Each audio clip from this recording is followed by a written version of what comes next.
SIM മാറ്റാൽ ഇനി WhatsApp, Telegram എന്നീ ആപ്പുകൾ പ്രവർത്തിക്കില്ല. ശനിയാഴ്ചയ്ക്കകം സിം ബൈൻഡിംഗ് പ്രാബല്യത്തിൽ വരും.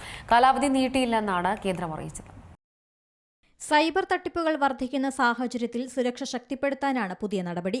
ചട്ടം പാലിക്കാനായി 3 മാസ സമയമാണ് കമ്പനികൾക്ക് കേന്ദ്രം നൽകിയത്. എന്നാൽ ഇനി കാലാവധി നീട്ടി നൽകില്ലെന്നും മാർഗരേഖയിൽ മാറ്റം വരുത്തില്ലെന്നും കേന്ദ്രം അറിയിച്ചു. നിലവിൽ വാട്സപ്പ് പോലെയുള്ള ആപ്പുകളിൽ രജിസ്റ്റർ ചെയ്യുമ്പോൾ സിം വെരിഫിക്കേഷൻ ആവശ്യപ്പെടാറുണ്ട്. എന്നാൽ തുടർന്ന് ഉപയോഗിക്കാൻ സിം ആവശ്യമില്ലായിരുന്നു. ഇത് തട്ടിപ്പുകൾക്കും കുറ്റകൃത്യങ്ങൾക്കും കാരണമാകുമെന്നാണ് വാദം. സിം ഉപേക്ഷിച്ച ശേഷം വൈഫൈ ഉപയോഗിച്ച് ക്രിമിനലുകൾ ആപ്പ് പ്രവർത്തിപ്പിക്കും.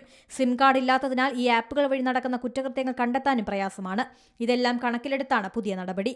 ചട്ടം പ്രാബല്യത്തിൽ വന്നാൽ നിശ്ചിത ഇടവേളകളിൽ ഫോണിൽ രജിസ്റ്റേർഡ് സിം ഉണ്ടോ എന്ന് വാട്സപ്പ് പരിശോധിക്കും. സിം ഫോണിൽ നിന്ന് മാറ്റിയാൽ പ്രവർത്തനം തടസ്സപ്പെടും. UPI, ബാങ്ക് ആപ്പുകൾക്ക് ഈ രീതികൾ നിലവിലുണ്ട്. അതായത് ഫോണിൽ രജിസ്റ്റേർഡ് സിം ഇല്ലെങ്കിൽ ഗൂഗിൾ പേ വഴി ഇടപാട് നടക്കില്ല. വിദേശത്തേക്ക് പോകുന്നവർ ആ രാജ്യത്ത് നിന്ന് താൽക്കാലിക സിം വാങ്ങാറുണ്ട്. ഇവർക്ക് വാട്സാപ്പ് ഉപയോഗിക്കാൻ തടസ്സം വരാറുണ്ട്. ഇന്ത്യൻ സിം ഫോണിലുണ്ടെങ്കിൽ വൈഫൈ വഴി ആപ്പുകൾ ഉപയോഗിക്കുന്നതിന് തടസ്സം വരില്ലെന്നാണ് ടെലികോം അറിയിക്കുന്നത്. പുതിയ ചട്ടം അനുസരിച്ച് വാട്സാപ്പ് വെബ് ഉപയോഗിക്കുന്നവർക്ക് ഓരോ 6 മണിക്കൂർ കൂടുമ്പോഴും തനിയെ ലോഗൌട്ട് ആകും.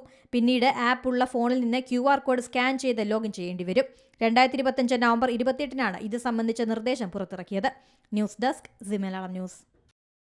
ഏറ്റവും പുതിയ വാർത്തകളും വിശേഷങ്ങളും വിരൽത്തുമ്പിലറിയാൻ സി മലയാളം ന്യൂസ് എല്ലാ ഡിജിറ്റൽ പ്ലാറ്റ്ഫോമുകളിലും ലഭ്യം.